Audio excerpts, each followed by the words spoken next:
start off with a reading from my new book. It's just the introduction to Halloweird. This came out a couple of weeks ago in time for Halloween. And in this, it's just called Introduction, A Brief History of Early Halloween. But what a miserable relic of olden times, a mere shadow of the Halloween of the past, is our degenerate festival. John O'Groat's Journal, 31st of October, 1845.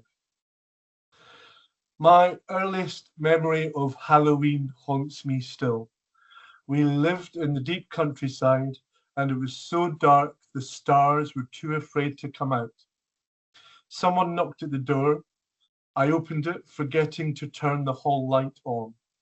There stood a girl, around the same age as me, 7 or so, dressed as a witch, holding a nippy on a string.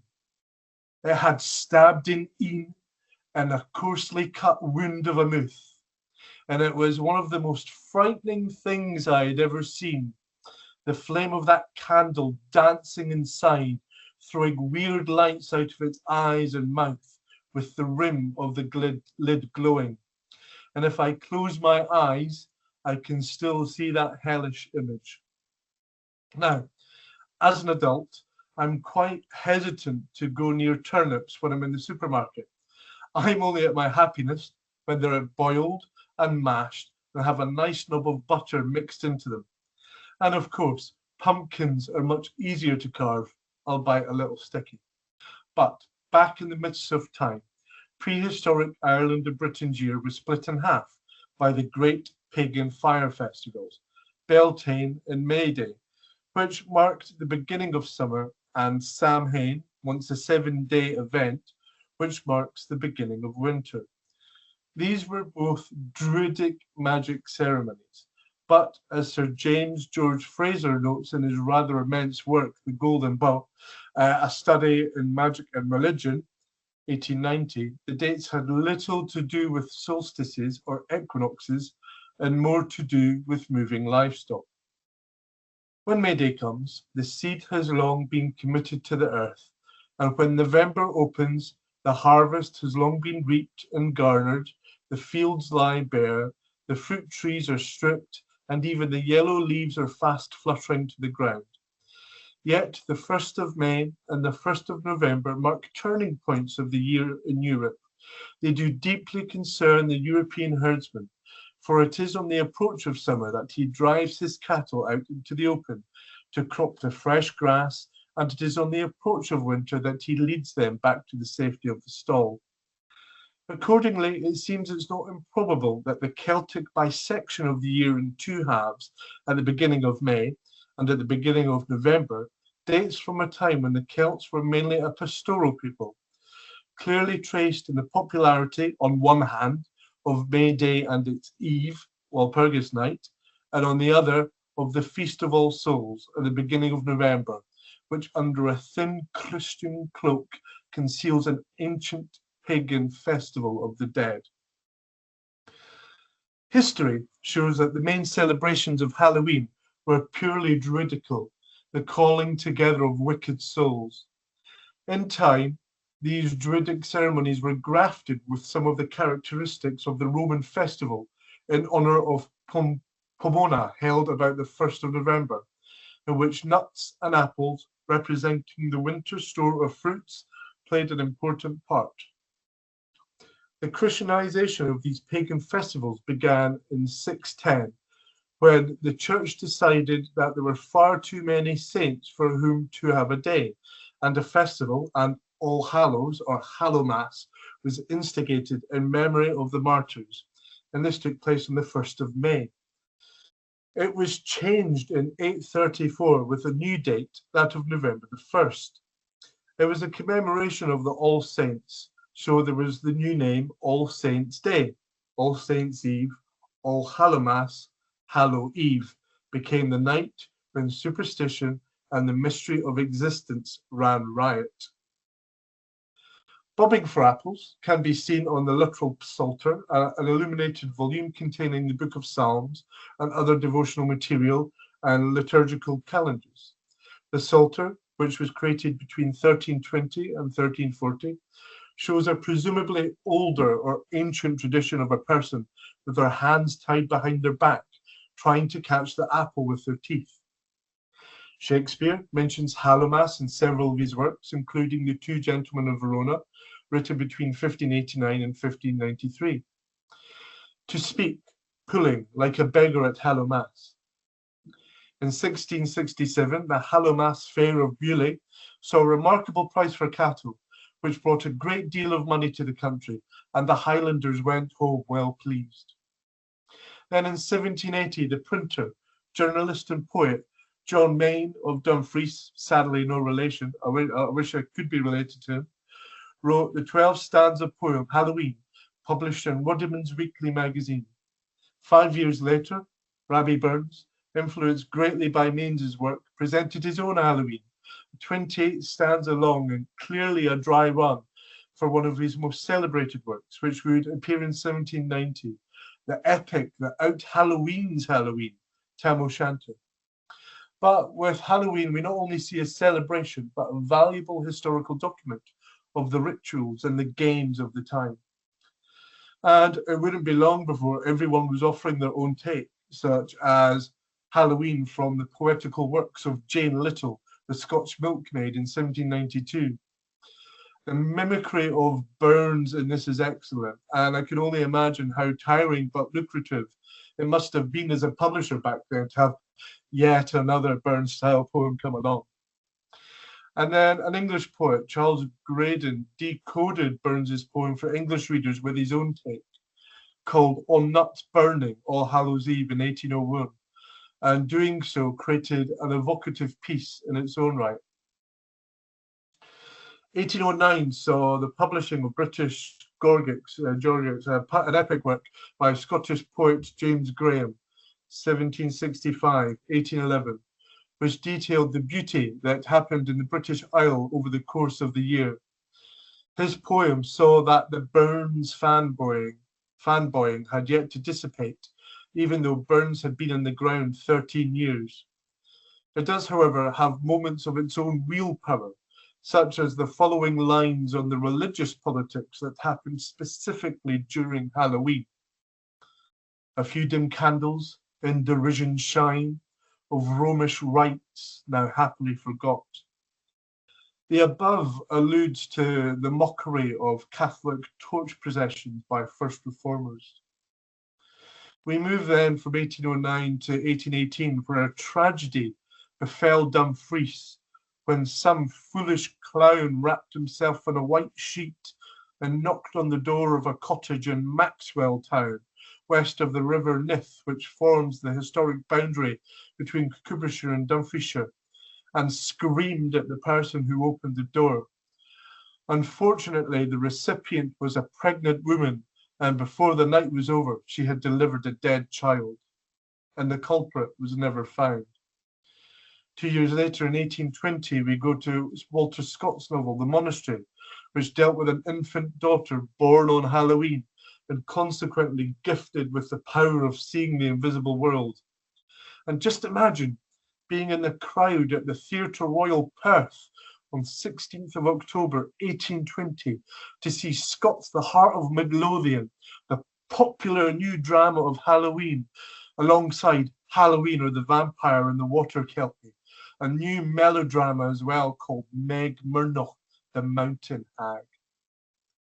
In 1822, Hallowmas gets a mention in a novelette called The Haunted Ships by Alan Cunningham in Traditional Tales of the English and Scottish Peasantry, where on the Scots side of the Solway Firth, infernal shallops, coastal fishing vessels, with those on board full of laughter and song, vanish during a certain night, with the drowning shriek of mortals heard. This is an expansion of his poem, Rhyme Legend of Richard Falder Mariner, Voyage in the Spectre Shallop, which was published in 1821 in the London Magazine and reprinted in 20 Scottish songs in 1822. And if H.P. Lovecraft wasn't aware of Richard Falder, maybe he came across it in an old copy of the New York Literary Gazette and American Athenaeum, Volume 2, where it was also reprinted, I will eat my Cthulhu plush. We go to 1824 now. A gentleman wrote to the Fife Herald.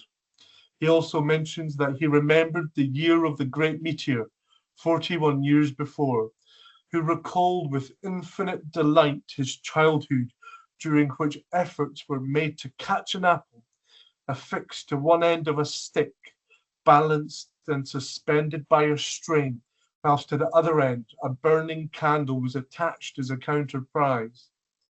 This refers to snap apple, and the game was so popular in the 18th and 19th century that Halloween was often referred to as Snap Apple Night.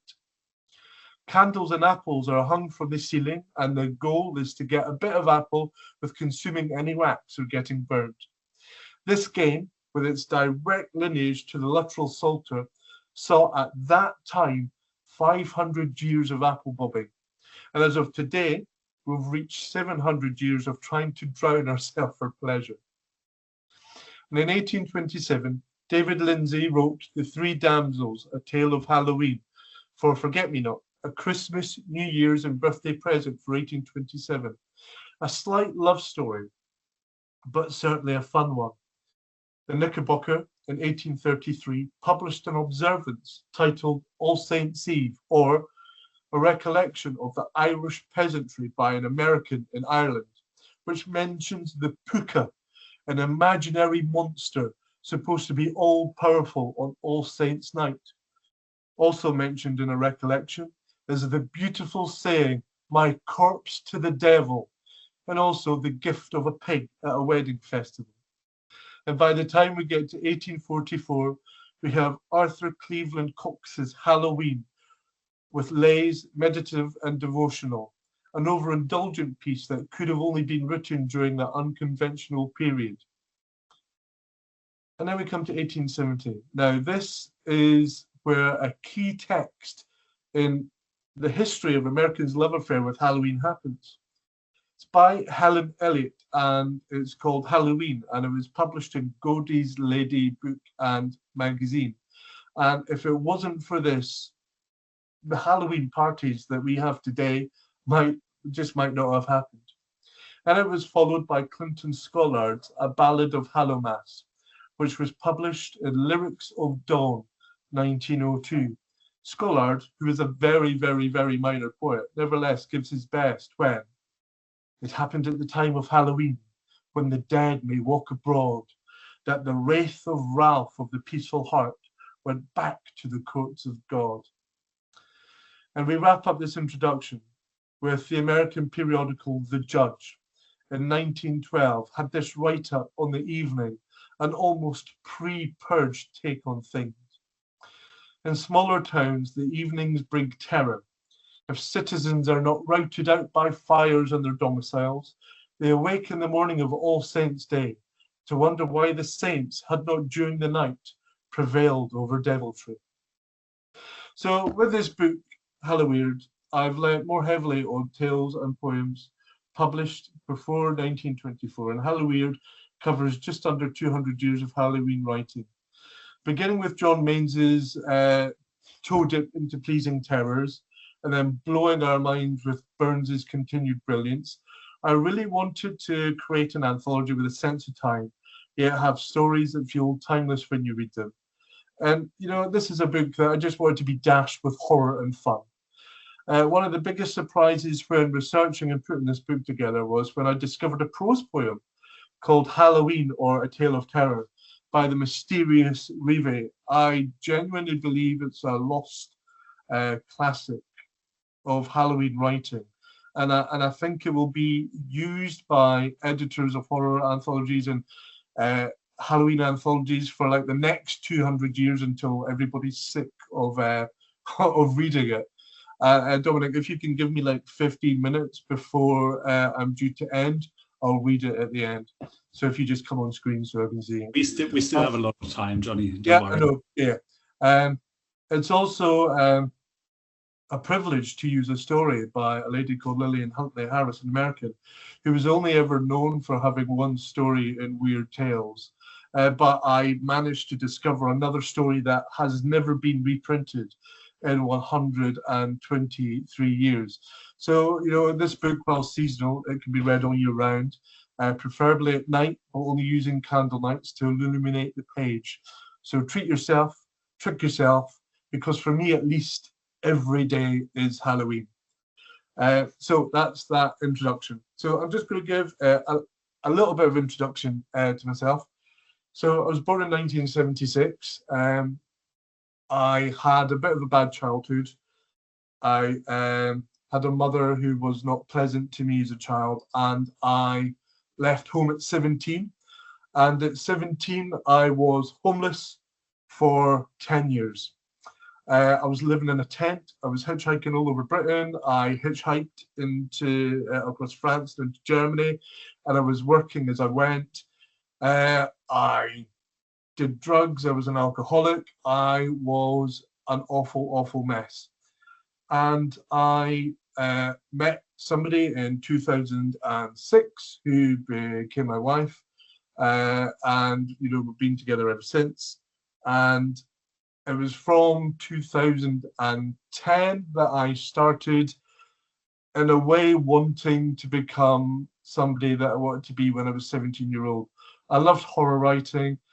I loved reading horror books. When I was homeless, I used to pick up anthologies and, kind of old books by Robert Louis Stevenson and stuff, and read all them. And I wanted to do what had, by my own hand and by others, been, kind of just couldn't do it. So there was a popular anthology series called The Pan Book of Horror Stories that was published between 1959 and 1989. And I started to do a lot of research into those and trying to find the authors, quite a lot of who were still alive. And I put together a book called Back from the Dead in 2010. And it won the British Fantasy Award for Best Anthology. And it was from then that I really started to kind of catch up on my reading. I'm in no way a scholar. Let's get that the way it should be obvious. I'm not a scholar. I'm just a genuine fan of the genre, and I've become, kind of an expert by proxy.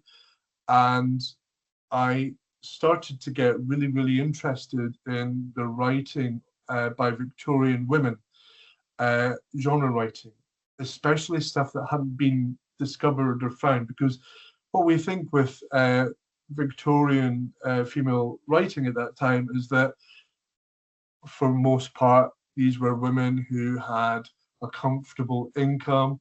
Either their husbands looked after them, they might have had maids, they might have had, kind of cooks and stuff, and they were writing for magazines. I took a long time to do my first book, but my first book, these ones are out of print now and they go for hundreds of pounds, so I do apologise. But my first book was A Suggestion of Ghosts, and it was supernatural fiction by women from 1854 to 1900. And I found by accident that there was this kind of bubbling of women who were cooks or housewives or maids, who were writing to local newspapers and joining competitions and getting their stories published in newspapers. And nothing, they didn't really leave a family trace. So, they might have never had anything published ever again. It might have just been one story, and they disappeared. But I put that together in that book, and I had enough to go together to do another book called Obscurity of Ghosts. And again, this is, from 1859 to 1903, and again, sadly, out of print. And these books got me slowly to the attention of the British Library, who asked if I would put a book together for them. which would turn into Celtic Weird. And I said, yes, of course, I'd love to, but not before I self-published this book. And if anybody wants a PDF of it, Dominic, if you can get me, put me in if you can put me in an email chain, and I can send everybody a PDF of this book. So, yeah, wonderful. Yeah, this book is called Our Lady of Hate, The Stories of Catherine Lord. Now, Catherine Lord was a Victorian author who only wrote for 10 years, from 1891 to 1901 when she died. And she wrote under a different name called Lucy Hardy. And I spent about a year looking for Lucy Hardy because I loved her stories. She had a mixture of ghost stories, stories about child loss, social issues, a donkey called Jenny who saved a boy from drowning. There was something about her stories that were really evocative and really amazing. So I went, I'm going to publish a book of her stuff and I'm going to find out everything I can about it. Couldn't find a thing about her at all. And Lucy Hardy, all the newspaper, genealogy sites, universities, everything. And then a friend of mine came across a letter where she was going on about the Queen. She just, Queen Victoria, and she put Lucy Hardy, and then in brackets, Catherine Lord, London. And that was the key that unlocked everything. So we found out that she was born in India and came over to Britain when she was 5. Her father was a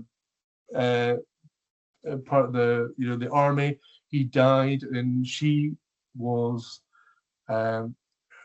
she was of money, and she married a husband who died early, and they had like about 5 or 6 miscarriages. Hence the reason why she was talking about, kind of stillborn children in a lot of her stories. And the more that we found of her, and we've still not been able to find a photograph of her, but the more that we found of her, the more that I just wanted this book to come out. So I self-published this book at about 200 copies, and all 200 copies sold within about 3 or 4 days. It was quite incredible. And I think that's what made the British Library, kind of go, Johnny, it would be an honour for you to work with us. And for me, the British Library is it's one of the greatest institutions in the world. And our first book, Celtic Weird, it dealt with stories that were published in Cornwall, in Scotland, Ireland, Brittany, Isle of Man, and Wales, and also stories that had been translated from the Gaelic in the Celtic Revival magazine from 1905, the Celtic Review. So there was 2 pieces called McPhee's Black Dog and The Butterfly's Wedding by Euchen McFadden, and also The Lock at the Back of the World by Reverend Lachlan MacLean Watt, that had never been kind of published before and had been lost. So we brought these stories back, and Celtic Weird absolutely has changed my life. It makes me do stuff like this. It's got me to kind of host events. People come to book signings that I do. It's if you think back to when I was like homeless and hopeless and didn't know whether I was going to survive the night or not, because I lived in a tent and I'd wake up and there'd be snow everywhere. Not in my wildest dreams would I think that I would be doing something like this. So I've managed to achieve my little bit of immortality. And it's so Celtic Weird really kind of got me on the map. So the second book that I attempted that I really wanted to do was Scotland the Strange. And I'm just going to read a little bit of the introduction from that. It's not a big bit. It's just, I think this will probably make you understand why I did the book. So Scotland the Strange is a deeply personal book for me to edit.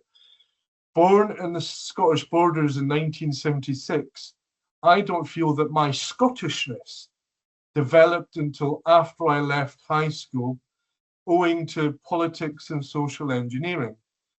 You know, I didn't study anything about being Scottish at either primary or high school. Well, you know, I think we might have been taught at primary school about how Robert the Bruce escaped and was protected by a spider. But while we learned about World War II and the kings and queens of England at high school, we read plays in medieval English and we recited Shakespeare until we were blue in the face. You know, we didn't read John Barber's epic masterpiece, The Bruce, one of the finest Scottish texts still available, you know. And I have no memory of it, but a school friend informs me that we might have read Sunset Song by Lewis Grassic Gibbon. So there's that, you know, I suppose. But in the words of John Lydon, do you ever get the feeling that you've been cheated? You know, as Scottish pupils, we should have been taught Scottish history, had been made to read Scottish authors till we could recite large passages of text. Even Scottish horror anthologies I managed to get a hold of were by English editors like Peter Haining and Ron Chetwynd Hayes. And their Englishness seemed to me, at least, a big part of some weird English plot to suppress Scottish involvement in all aspects of my Scottish life. And I know that this won't be the case with every single Scottish person. You know, you might have had a different or exactly same experience, and I suppose it depends on the time, the region, the council, and the educational peccadillos of the headmaster, headmistress. You know, so my Scottish reading came in dribs and drabs, you know, in my late teens when I was homeless. And this is when I went into libraries, you know, for warmth. So it might have been tales, legends, and historical reminiscences of the Scottish Covenanters by Ellen Jane Guthrie, Cunningham's Traditional Tales of the English and Scottish Peasantry, Weird Tales from 1888, where I read The Tapestried Chamber by Sir Walter Scott for the first time. And then I think the breakthrough for me is when I read Strange Case of Dr. Jekyll and Mr. Hyde when I was 20 and I was homeless and I was staying in a tent by Percy Lock. And I decided that evening to foolishly, or perhaps even appropriately, read it. And it frightened whatever daylight remained out of me. And, you know, that was my love of Scottish horror and horror, you know, kind of cemented. And then I left Scotland, you know, and then I've been living in England for quite a long time now. So, but, you know, that is my story. So I'm aware that I'm revealing all of my youthful hang-ups. And, you know, this is a book for Scottish people, but it's also a book for everyone. But it's not an easy book to read. It is quite it's quite a difficult book. It starts off with James Hoggs's The Hunt of Eildon, and that's like a big, thick novella where he is trying to wrestle with the form of not writing a novel, and it's from there that you can see, you know, the short story slowly start, but it's just, you know, I think it's a little known folktale. It's rarely been anthologized. And I think the first time I came across this, it was in The Devil's Coven, edited by Angus Black in 1972. And Sir Walter Scott called The Hunt of Eildon ridiculous. But I think it was a wild fairy tale. And I started the book with that because I wanted people to be challenged. I don't like to do easy books. I don't like to give you, you know, because I like to be challenged as an editor. I don't want to go for stories that have been anthologized hundreds of times. I want to try and find things that challenge me and, you know, and excite me. And it's, you know, the Scotland the Strange has just, you know, kind of, it was a silver lining on top of Celtic Weird. And you know, and with each book, you don't know if you'll ever do another one because you're only ever as good as the last book that you do. And this book had Ticonderoga by Robert Louis Stevenson, the beautiful ghost poem. It had Devil of Glen Luke by Eliza Lynn Lytton, James Hogg, other stories by John Buchan, Elizabeth W. Grierson, and then The Moor by Neil M. Gunn, which has never been, to my mind, been associated as a genre story. But Neil M. Gunn is one of our great Scottish writers, and it had such a sense of place and almost folk horror feel to it that I had to put that story in. And I just want to mention as an aside, there's a tale in there in Scotland the Strange and Celtic Weird by Dorothy K. Haynes, who is an amazing Scottish writer who wrote a lot of horror stories for the Pan Books of Horror Stories, Scottish, and I pitched a book to the British Library on Dorothy's stories, and he said, yes, let's do it, not a problem. And then we discovered that Dorothy K. Haynes's estate was in touch with someone who was deep in her archival dust, digging away. And the offer was made for him. I stepped away from editing the book.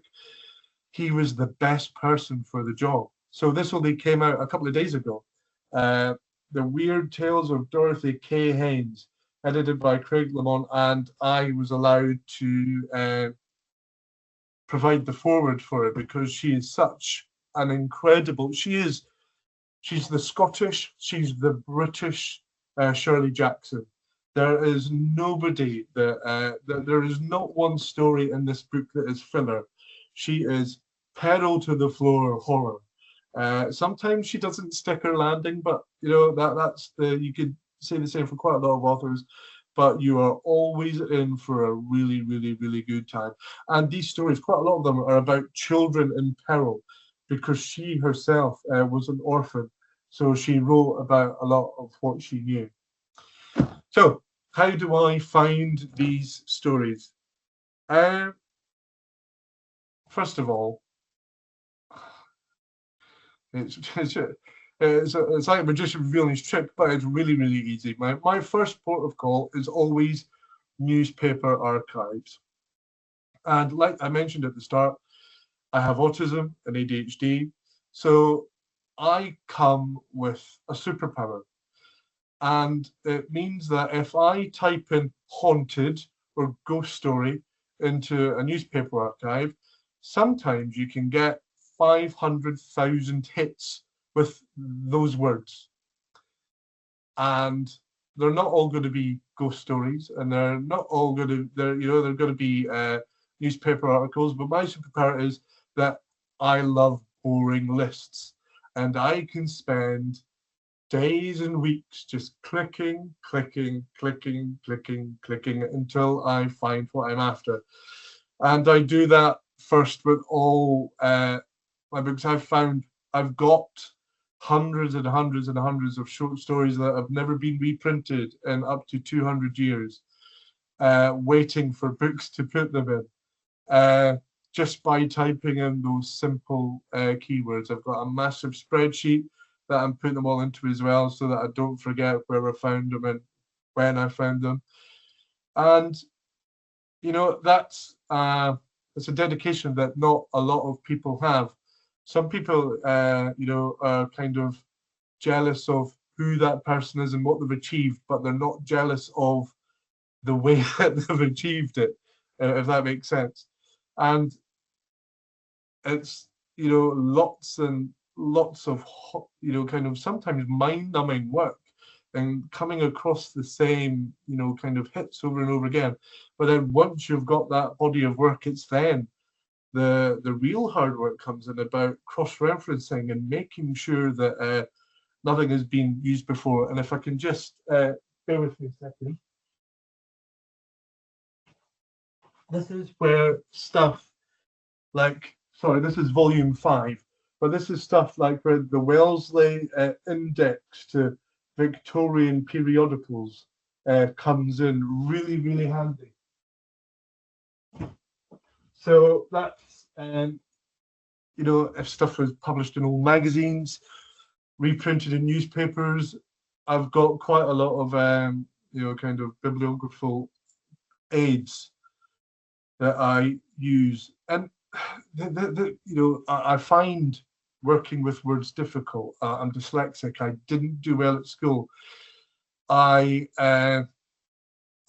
failed English. I failed all of my subjects. That's why I left school so early as well.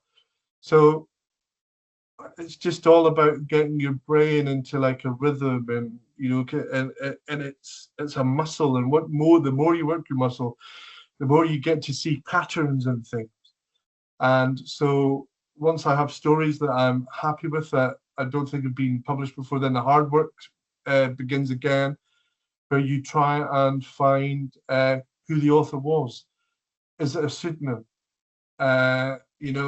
Did they write one story? Did they write 10 stories? Did they write 100 stories? Were they known outside their circle? There's so much work to do, and it's amazing. I absolutely love it. And if the only thing that you take out of this talk this evening is my enthusiasm, I don't believe in being a gatekeeper. If you want to do this, you should. The more the merrier, because there's more and more stuff being scanned in every day. More newspapers, more magazines, more books, and we need an army to go through this stuff and to kind of create this much richer history of the horror genre. I'm kind of trying to do my bit, and to leave that tiny little bit of immortality, so in maybe 100 years somebody can come across a book like Halloweird and go, oh yeah, there's some good stories in there. But this is much bigger than I am. There were anthologists before me, like Hugh Lamb and Richard Dolby and Michelle Parry, who did a lot of work finding kind of lost stories by M.R. James and stuff. And I found lost stories by Algernon Blackwood, by E. Nesbitt. I found a lost story by Daphne du Maurier. So sometimes those nuggets will appear, but that's not what it's about. It's about finding the stories by the everyday people, because they have got the most worthwhile, exciting things to say. There's stories that were done about kind of typhoid, but done as ghost stories, and then stories about your conscience being pricked, but it was a ghost that would prick you with a pin, and all these subtle interweaving kind of tales and narratives and also I'm often the first person for 150 years to read a story, because the person who's scanning that story in isn't reading. No, they're just like kind of doing page after page after page. So there's that almost archival archaeology, I think you could call it, where it's vital, it's needed.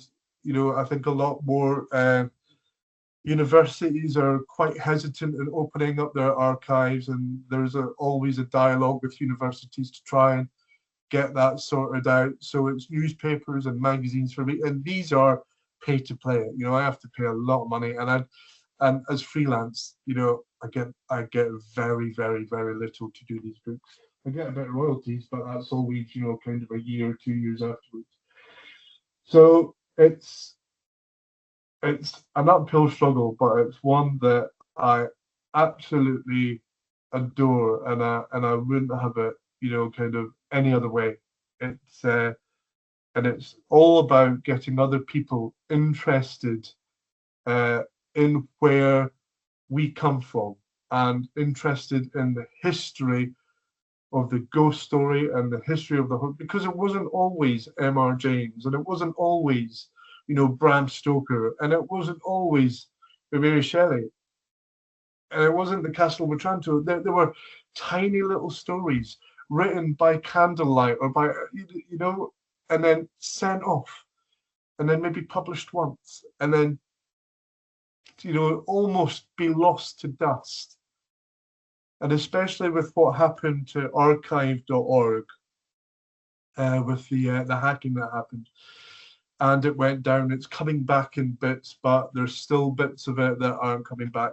You know, it shows you how fragile, a fragile time that we're living in, because our livelihoods and our the scholarships of some people could be threatened because these institutions can be attacked by people sometimes who just want to do it because they can and because they just want to watch the world burn, and others because they have, you know, kind of political or ideological agendas. And it's, you know, it's yeah, it's strange times. So it's, you know, I feel it's my duty, my absolute duty, to try and get as much uncovered as I can. And, you know, I always think that the next story that I find is always going to be the best one.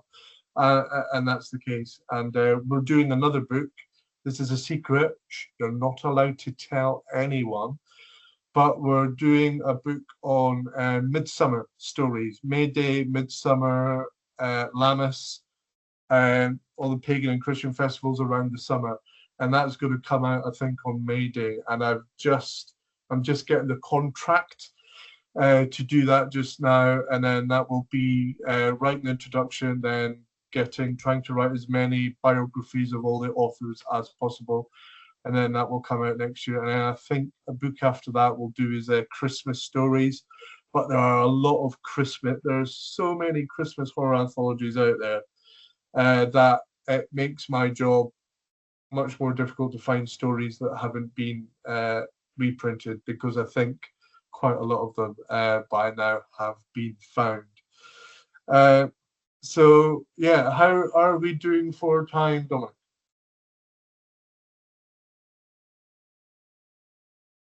Hello, Dominic. Sorry. So how are we doing for time? We have more than half an hour, I think. More than half an hour. Right. So I'll read this short poem out, and then is it okay if we can put it out to questions? Absolutely. So leave about 15 minutes for questions if possible. Yeah, that would be great. Yeah. So I'll read this poem, and then we'll go straight to questions. All right. Great. Brilliant. All right. So this poem is like I love it. I think it's one of the greatest things that I've found. When I came across it, I remember the day. It was lashing with rain outside. I had typed Halloween into the newspaper archive. It came up with, about 550,000 mentions of the word Halloween, and I was on page 60 or 70. And I came across this, and I swore after I read it. I'm not going to say what swear word, but I was over the moon. And I went, surely somebody has reprinted this. And nobody had reprinted it. And, you know, I've never been able to find out who the person was. And I'm probably bigging it up too much. But Halloween or A Tale of Terror by Revi, R-E-V-I, was published in the Belfast Commercial Chronicle on 18th of November 1807. It's, for me, proper horror, and I think it would have thrilled those who were told it's senseless.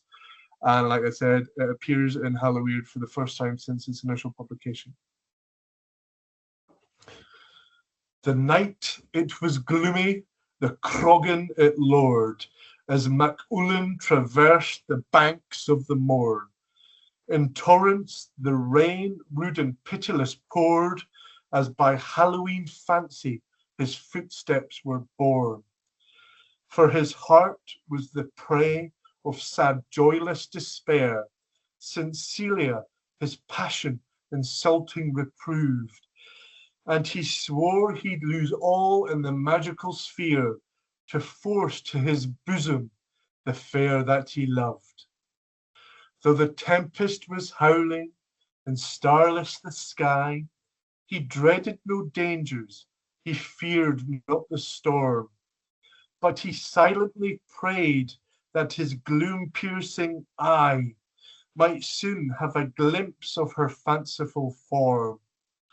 Near the mouldering walls of an abbey he strayed, there thrice he invoked the foul demon of air, Then a flourish sod o'er his shoulder he laid, and sealed with his blood the unsanctified prayer.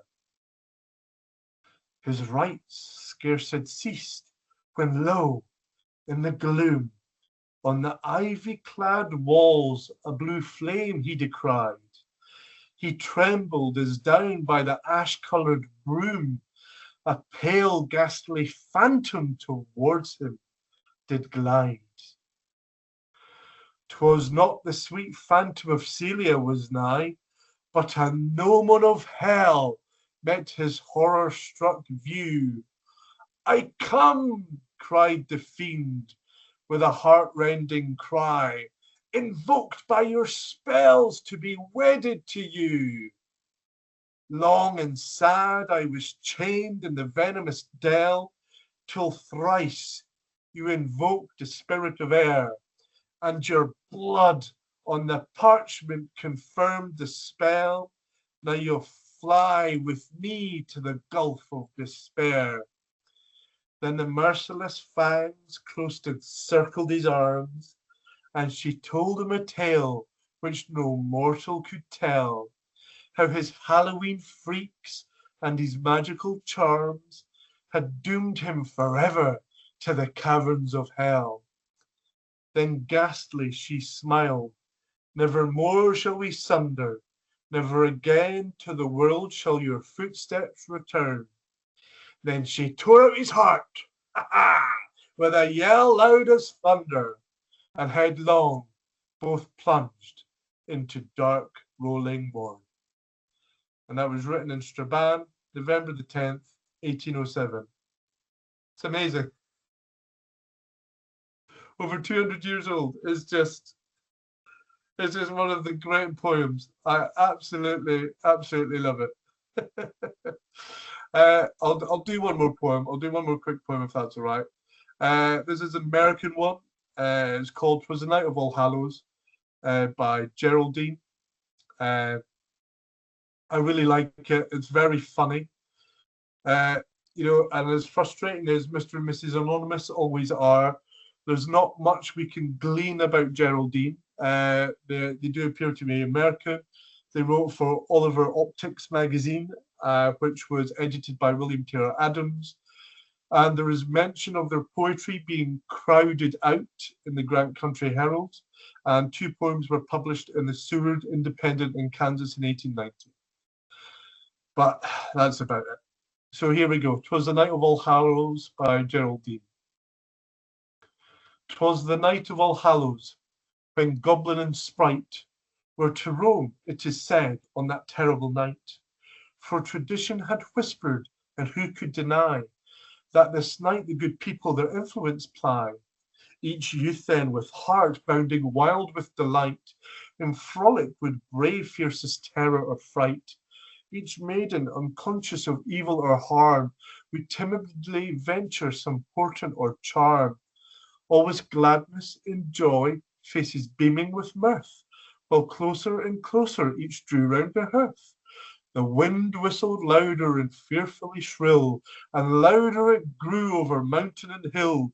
'Twas a deed that was worthy of notice, remark, on Halloween night to go forth after dark. For 'tis said such enchantments on this night were wrought, that those who would venture were sorely distraught. The hours passed so heedless, long stories were told, of dreamers who dreamed of large vessels of gold. The listeners were many, some laughed and some sang, till louder yet louder the merriment ran, when one of the maidens sprang up with a scream, my linen, I laid by the stream." All sprang to their feet, looking stern and amazed, while the maiden far into the pitchy gloom gazed.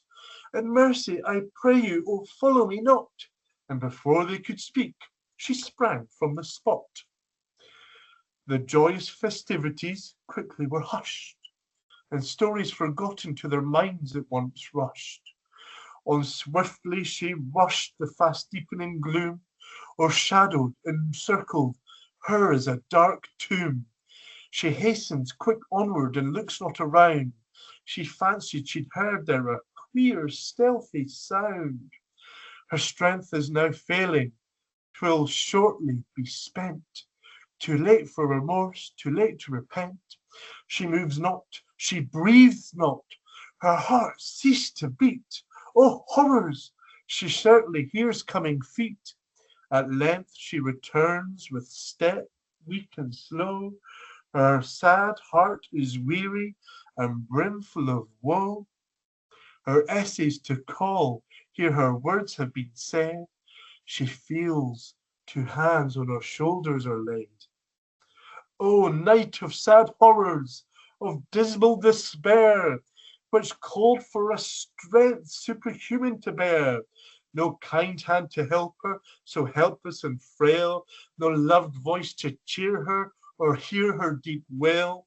With tottering step, she arrives at the door, is quickly opened, she falls to the floor. Those locks that were black are frosty and white, through terrors and woes of that horrible night. Those cheeks, once so beauteous, their roses have paled, and her buoyant young spirit with terror is quailed. She lies there, but lo, most amazing to note, encircling her neck was a frolicsome goat. You may look for those scenes, but will soon be in vain. They are passing away, they return not again. The people who heard them in childhood and youth deemed them the strongest assertions of truth. Through long years of sorrow, they came as a balm, as oil on the troubled waves bringing a calm. When thraldom, oppression their country had wrung, they poured o'er the legend their loved bards had sung. As a sunbeam they shone on their suffering path, assuaging their sorrows, appeasing their wrath. But they too are gliding, this joy will not last. And stories and legends be dreams of the past. Thank you, I'm Johnny Mings.